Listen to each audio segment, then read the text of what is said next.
Hello everyone. In the last lecture we were discussing about spectra of hydrogen atom.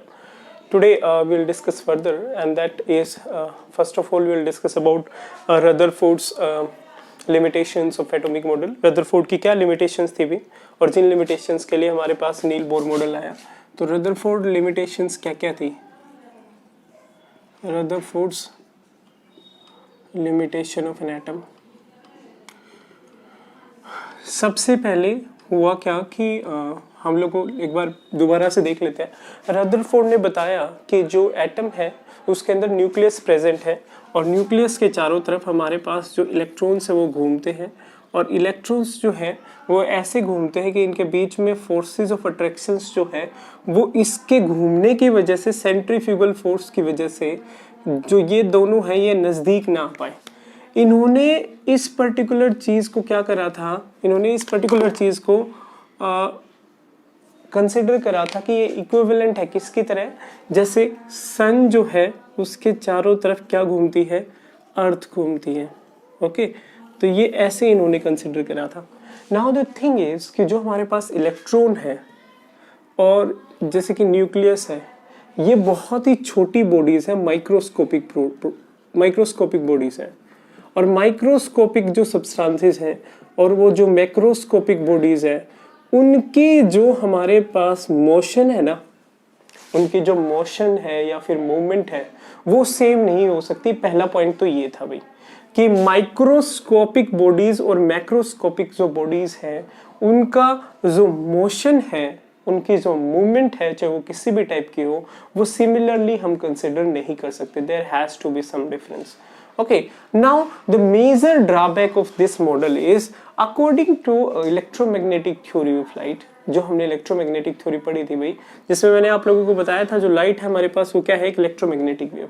उसके according क्या होगा कि जैसे ही हमारे पास इलेक्ट्रॉन न्यूक्लियस के चारों तरफ घूमना शुरू करेगा, वैसे ही इलेक्ट्रॉन क्या करेगा, एनर्जी को रेडिएट करेगा. क्या करेगा?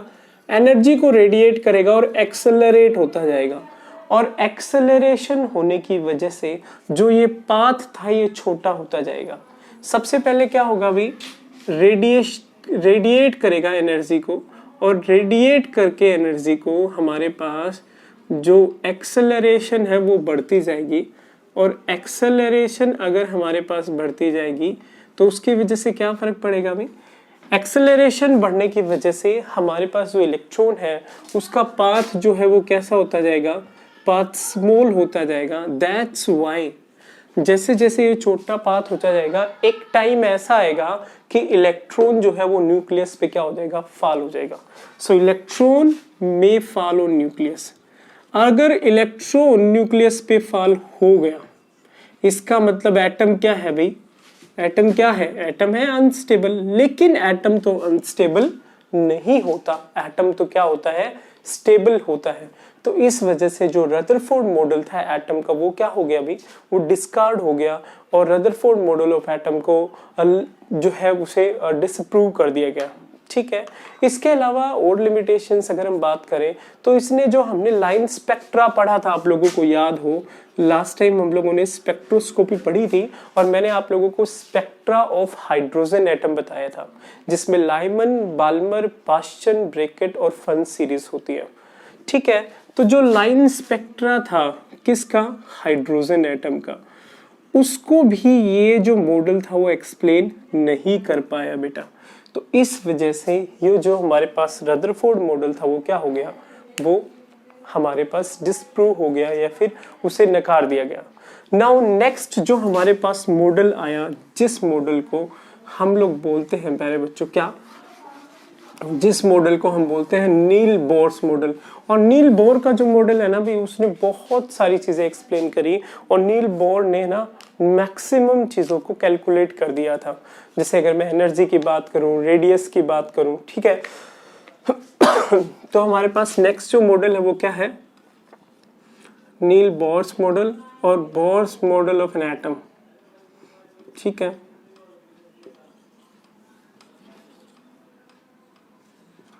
तो बेटा होता क्या है ये सोचिए, हमारे पास जो नील बोर मॉडल है एटम का, उसके अकॉर्डिंग सबसे पहला जो इसमें हमारे पास पॉइंट था वो क्या था सबसे पहला पॉइंट था कि जो एटम है, जैसा कि रदरफोर्ड ने बताया था, इसने बोला ठीक है, बिल्कुल करेक्ट है। अभी एटम जो है उसके अंदर एक हैवी न्यूक्लियस होता है, पॉजिटिवली चार्ज, और इलेक्ट्रॉन्स जो है वो उसके चारों तरफ घूमते हैं। ठीक है, तो फर्स्ट पॉइंट क्या था? The atom is having a heavy nucleus. Atom के अंदर एक हैवी न्यूक्लियस प्रेजेंट है, ठीक है। एंड और क्या होता है अभी? And electrons are revolving around the nucleus. Okay, और इलेक्ट्रॉन्स जो है वो न्यूक्लियस के चारों तरफ क्या करते हैं? घूमते हैं प्यारे बच्चों। Now the question come, electrons अगर घूमते हैं तो इलेक्ट्रॉन्स की जो मोशन है या फिर मूवमेंट है वो सेम होती है जैसे पहले हो रही थी? जो हमने रदरफोर्ड मॉडल के अकॉर्डिंग पढ़ा वैसा नहीं है भाई। इलेक्ट्रॉन्स क्या करते हैं? इलेक्ट्रॉन्स घूमते हैं, उनकी बात ठीक थी, न्यूक्लियस जो है उसके चारों तरफ घूमते हैं, बात बिल्कुल ठीक थी। Now the second postulate is, जो इलेक्ट्रॉन्स घूमते हैं वो एक स्टेशनरी एनर्जी लेवल्स में घूमते हैं। अब स्टेशनरी का मतलब ये नहीं है कि इलेक्ट्रॉन रेस्ट पे, नहीं, इलेक्ट्रॉन तो चल रहा है, इलेक्ट्रॉन तो मोशन में है, इलेक्ट्रॉन तो रिवॉल्व कर रहा है, लेकिन जो स्टेट है, जिस पर्टिकुलर एनर्जी लेवल में इलेक्ट्रॉन है, उसको हम स्टेशनरी बोलते हैं, क्योंकि वो ना तो एनर्जी को रेडिएट करता है, ना ही एनर्जी को उस टाइम हमारे पास क्या करता है? लूज करता है। अगर वो सेम ही पर्टिकुलर एनर्जी लेवल में है तो इलेक्ट्रॉन, उसकी बात करेंगे। तो इलेक्ट्रॉन्स जो है, electrons revolving around the nucleus, revolving around the nucleus in fixed energy level, in fixed energy levels, ठीक है। न्यूक्लियस के चारों तरफ फिक्स्ड एनर्जी लेवल होते हैं अभी, जिसमें इलेक्ट्रॉन्स जो वो क्या करते हैं? रिवॉल्व करते हैं।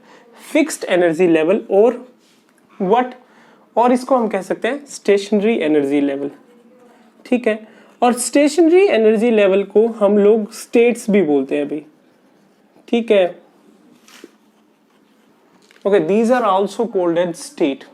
स्टेट मतलब जैसे अगर मैं बात करूं कि हमारे पास electron n is equal to 1 है, जैसे हम लोग इनको कैसे लिख सकते हैं? अभी फिक्स्ड एनर्जी लेवल को हम लोग कैसे राइट डाउन करते हैं? तो ये देखिए, अगर हमारे पास एक एटम में न्यूक्लियस ऐसे प्रेजेंट है, तो सबसे पहला जो ये हमारे पास एनर्जी लेवल रहेगा, इसको हम लोग K से भी लिखते हैं, N से भी लिखते हैं, जिसको हम लोग 1 बोलते हैं। सेकेंड एनर्जी लेवल को हम लोग L से लिखते हैं और N को हम लोग 2 की वैल्यू दे देते हैं। ऐसे ही हमारे पास थर्ड एनर्जी लेवल होता है, ऐसे ही हमारे पास फोर्थ एनर्जी लेवल होता है, K L M N भी बोलते हैं भाई हम इसे, ठीक है। N इज इक्वल टू 1 2 3 4 भी बोलते हैं। तो ये हमारे पास बात हुई एटम के जो स्टेशनरी एनर्जी लेवल्स होते हैं। तो ये हमारे पास क्या होते हैं प्यारे बच्चों? ये हमारे पास है एनर्जी लेवल्स, ठीक है। एनर्जी लेवल हमारे पास क्या है? जिसमें इलेक्ट्रॉन घूम रहा है, और इनकी जो ट्रेजेक्ट्री है ना वो फिक्स्ड होती है, ना तो ये अपनी ट्रेजेक्ट्री को बदलते हैं, और बदले जब तक नहीं गए जब तक हम एक्सटर्नली कुछ ना कुछ एनर्जी देंगे नहीं, ठीक है प्यारे बच्चों। तो उसकी भी हम बात करेंगे। अब हम बात करते हैं जो एनर्जी है लेवल की। थर्ड जो पॉइंट है हमारे पास, उसमें डिफरेंट फॉर्मूलाज हमें पढ़ने हैं। तो थर्ड पॉइंट में सबसे पहले हमारे पास जो एनर्जी है, किसकी? इन एनर्जी लेवल्स की, वो कितनी होती है? So energy of a state और level can be calculated as, इसके लिए एक फॉर्मूला उन्होंने बताया, कैलकुलेटेड एज एनर्जी किसके बराबर होती है? अभी मैं सारे फॉर्मूलेज 1 बाय 1 लिख देता हूं। जो फर्स्ट हमारे पास एनर्जी की वैल्यू होती है उसको हम एनर्जी ऑफ nth स्टेट अगर मैं लिखूं, n हमारे पास नंबर है जो एनर्जी लेवल का होता है, ये किसके बराबर होता है? ये होता है minus of 2 pi square me4 by n square h square. ये हमारे पास फॉर्मूला होता है भाई एनर्जी nth स्टेट की -2 m मास ऑफ इलेक्ट्रॉन है, E हमारे पास चार्ज है इलेक्ट्रॉन का, m क्या है प्यारे बच्चों, m है हमारे पास mass of electron, okay. E हमारे पास क्या है, E हमारे पास है charge of electron, okay. Now the thing is n हमारे पास क्या है, नंबर एनर्जी लेवल का। अगर n की वैल्यू 1 पुट करते हैं तो एनर्जी किसकी आ जाएगी, फर्स्ट एनर्जी लेवल की। 2 पुट करते हैं तो एनर्जी किसकी आ जाएगी, सेकंड एनर्जी लेवल की। और h हमारे पास क्या होता है भाई, आप लोगों को याद हो तो h हमारे पास होता है प्लैंक्स कांस्टेंट। क्या होता है प्यारे बच्चों, प्लैंक्स कांस्टेंट होता है। So in this way we can calculate the energy of each energy level, ठीक है, या फिर स्टेट। अब बेटा अगर मैं सारी वैल्यूज पुट करता हूं तो मेरे पास दो अलग अलग वैल्यूज आती हैं, अलग अलग किसके हिसाब से, अलग अलग यूनिट्स के हिसाब से। अगर मैं वैल्यूज पुट करता हूं, मेरे पास वैल्यू जो आती है -1312 किलो जूल पर मोल, ठीक है, डिवाइडेड बाय n², ओके। अगर मैं इसे इलेक्ट्रॉन वोल्ट में कैलकुलेट करना चाहता हूं तो हमारे पास एनर्जी की जो वैल्यू है वो कितनी आती है प्यारे बच्चों, वो आती है एनर्जी की वैल्यू हमारे पास क्या रहेगी, -13.6 इलेक्ट्रॉन वोल्ट पर एटम। एक एटम के हिसाब से 13.6 इलेक्ट्रॉन वोल्ट पर एटम आएगी, डिवाइडेड किससे करना है भाई, n² से। अब ये बात हुई एनर्जी किसकी, हाइड्रोजन एटम की। हम जितनी भी चीजें पढ़ेंगे वो हाइड्रोजन या हाइड्रोजन लाइक एटम की पढ़ेंगे। हाइड्रोजन या फिर हाइड्रोजन लाइक एटम क्या होते हैं, हाइड्रोजन लाइक एटम वो एटम है भी जिसके अंदर आउटर मोस्ट सेल में सिर्फ एक ही इलेक्ट्रॉन हो, क्योंकि हाइड्रोजन में भी एक इलेक्ट्रॉन होता है। तो ये बात हुई एनर्जी। अगर हमारे पास हाइड्रोजन लाइक एटम है तो उस केस में कैसे कैलकुलेट करते हैं, उस केस में हमें एटॉमिक नंबर को भी कंसिडर करना होता है। और वो एटॉमिक नंबर को कंसिडर करने के बाद हमारे पास वैल्यू क्या आ जाती है, वैल्यू हमारे पास क्या आ जाती है अभी, एनर्जी की वैल्यू -2π² me4/n² इंटू z²। तो एनर्जी की वैल्यू हाइड्रोजन लाइक एटम के लिए, हाइड्रोजन लाइक एटम, हाइड्रोजन में तो एटॉमिक नंबर 1 होता है तो उसमें कोई जरूरत नहीं है।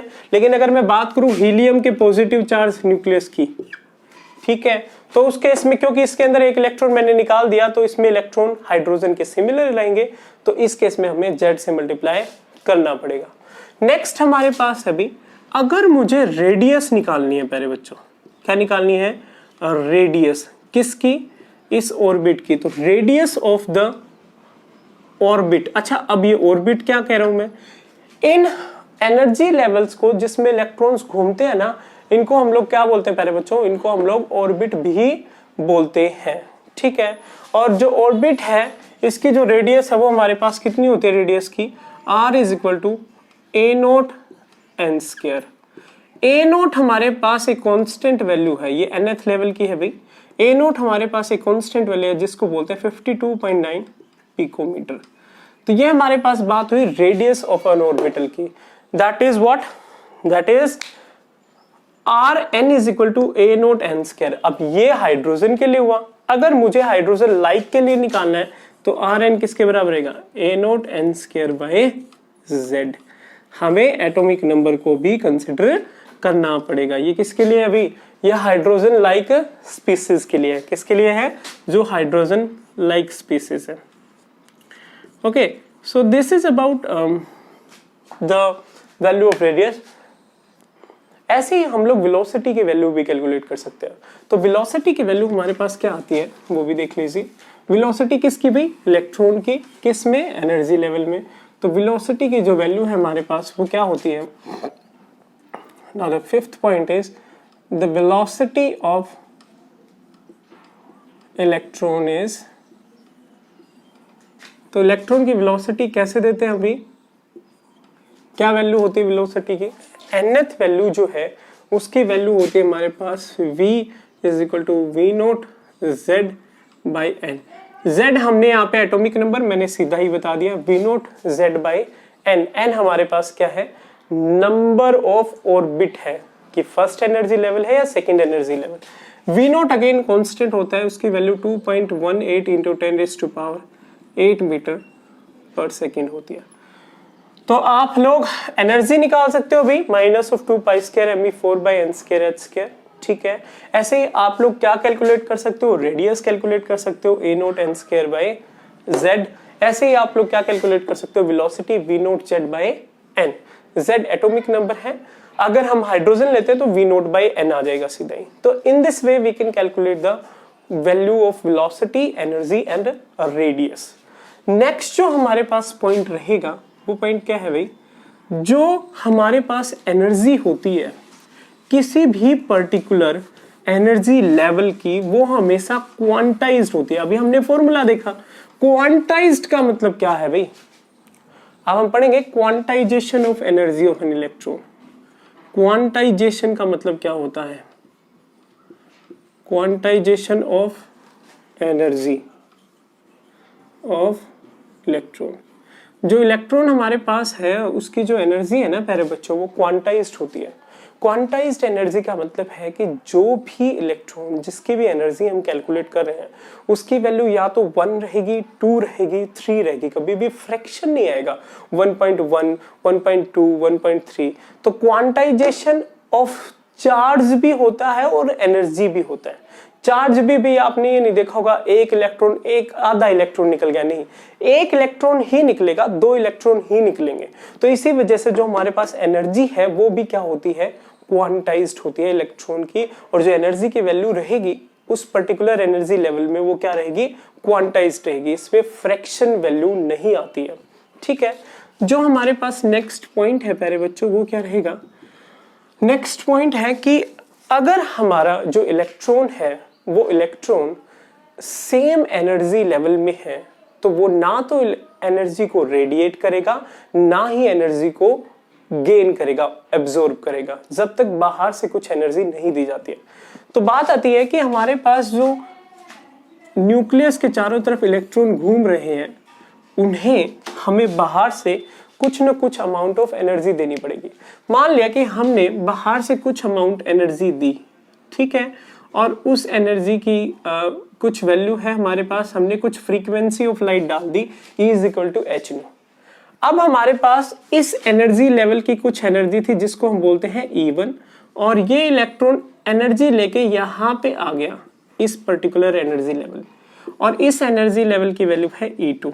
ठीक है, इलेक्ट्रॉन क्या करता है, जिस टाइम हम उसे कुछ एनर्जी देते हैं वो अपनी जगह छोड़ के बाहर वाले सेल में चला जाता है, एक्साइट हो जाता है भाई। जो अपनी जगह पे इलेक्ट्रॉन कहते हैं उसे बोलते हैं ग्राउंड स्टेट, और जिससे इलेक्ट्रॉन जाता है हायर एनर्जी लेवल में उसको बोलते हैं एक्साइटेड स्टेट। तो अगर मान लीजिए ये बात है तो ये हमारे पास क्या है, इलेक्ट्रॉन की ग्राउंड स्टेट है। ठीक है, और इलेक्ट्रॉन जो है उस एनर्जी लेवल में जा रहा है तो ये हमारे पास क्या है, एक्साइटेड स्टेट है। अब इलेक्ट्रॉन ग्राउंड स्टेट से एक्साइटेड स्टेट में एनर्जी को एब्जॉर्ब करके आ रहा है। यहाँ पे एनर्जी का क्या हो रहा है अभी, एब्जॉर्प्शन हो रहा है। ठीक है, इलेक्ट्रॉन क्या करता है, क्योंकि इलेक्ट्रॉन इस पर्टिकुलर एनर्जी लेवल में अनस्टेबल है, वो उसका एनर्जी लेवल है नहीं, तो वो क्या करता है, वो अपने घर पे आने की दोबारा कोशिश करता है।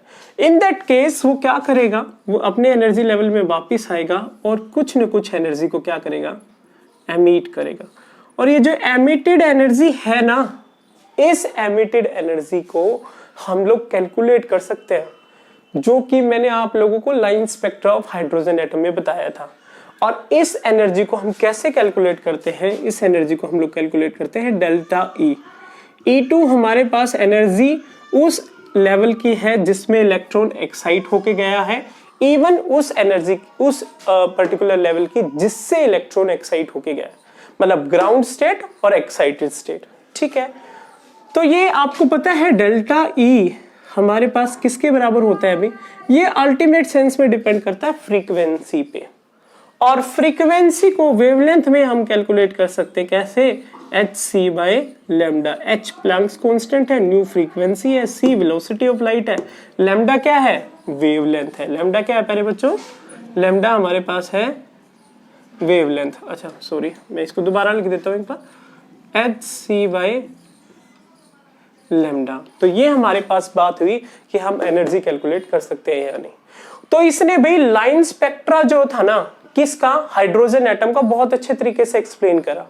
ठीक है, तो ये हमारे पास पूरी की पूरी बात हुई किसके बारे में, ये हमारे पास पूरी की पूरी बात हुई about the Bohr's atomic model.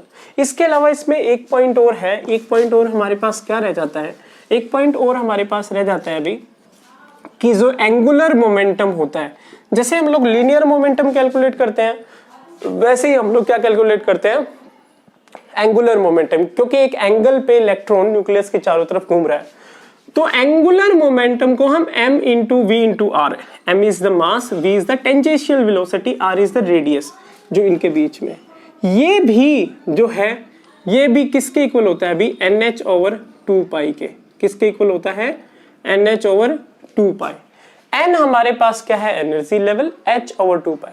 तो इसका मतलब क्या है कि जो ये वैल्यू हम कैलकुलेट कर रहे हैं ना एंगुलर मोमेंटम की, एंगुलर मोमेंटम जो है वो भी क्या होता है, वो भी क्वांटाइज्ड होता है। क्वांटाइज्ड का मतलब अभी हमने बताया था भाई, क्वांटाइज्ड वैल्यू वो वैल्यूज होती है जिसमें फ्रैक्शनल वैल्यू नहीं आती, जिसमें वैल्यू जो है वो, मान लिया कि अगर मैं बात करता हूं लॉस ऑफ इलेक्ट्रॉन की, तो 1 इलेक्ट्रॉन लॉस होगा, आधा इलेक्ट्रॉन लॉस नहीं होगा, 0.2 इलेक्ट्रॉन्स नहीं लॉस होगा, ठीक है। तो ऐसे ही एंगुलर मोमेंटम जो है वो भी क्वांटाइज्ड होता है। So this is all about Niels Bohr's model of an atom. Next, we will discuss about its limitations and how the quantum mechanics has explained all the 3D model of an atom. ठीक है, इसकी limitations क्या है वो हम next lecture में discuss करेंगे। Thank you students.